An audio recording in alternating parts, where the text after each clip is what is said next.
Hi everybody, welcome back to the channel. Today we're going to be taking a look at the Star Wars The Black Series General Hera Syndulla from Ahsoka. If Saturday morning cartoons fueled your imagination as a kid and powers your action figure collecting now as an adult, then you're in the right place. Thanks for stopping by and welcome to Saturday Morning Toy Collector. And if you like my content, please consider subscribing.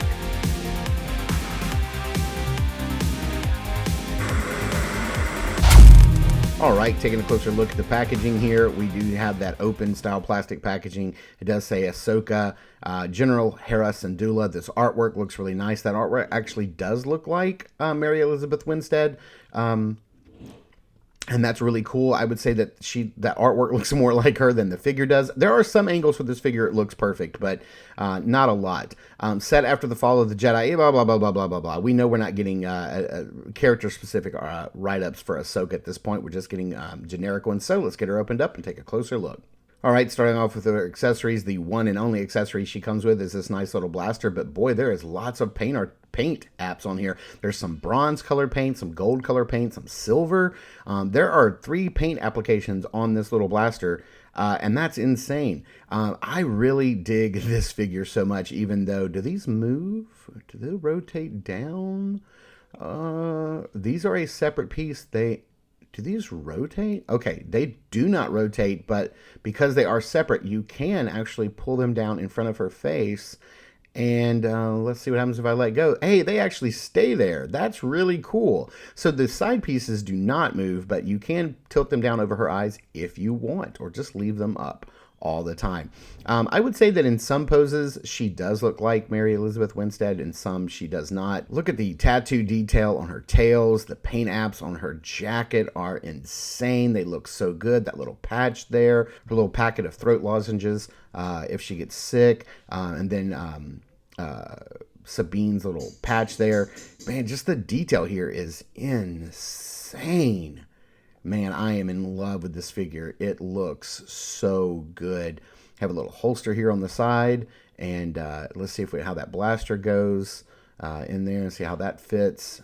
I don't think I'm going to be able to get this little strap to come around to the front and actually, kind of plug back in. Those things are kind of iffy, but man, that little holster is nice. She did come with that cake. Is that an accessory? Should we count that as an accessory? Okay, move along. Let's see. She can look up.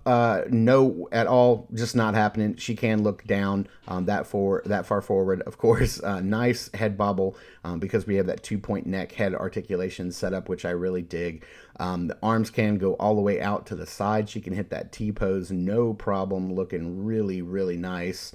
Arms can go all the way around if you need them to do that. We do have a slight little butterfly joint here. We can get well past 90 with that hinge. We have a swivel at the elbow.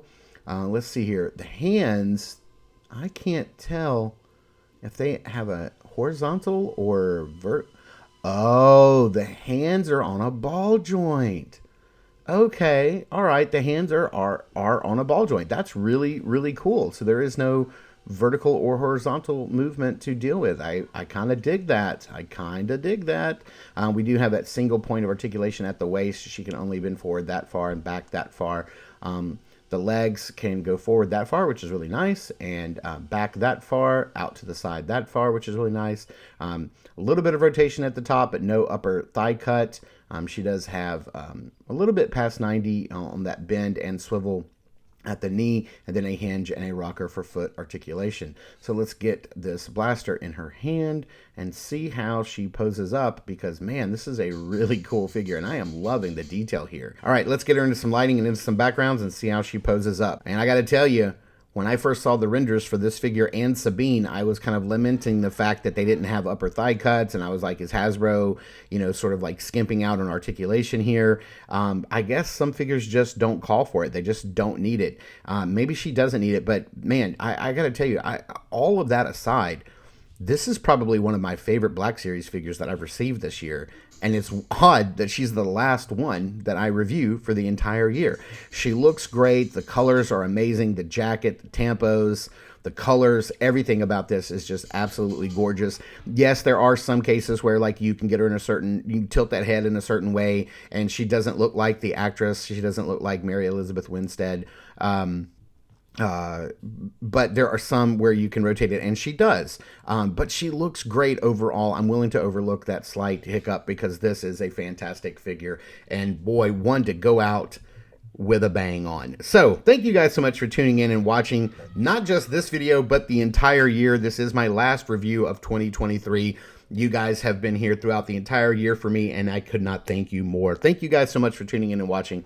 I super appreciate it. Please continue to check us out over at Instagram at Saturday Morning Toy Collector. I am your Saturday Morning Toy Collector. I'm your host, Mark, and I will see you in the toy aisles in 2024.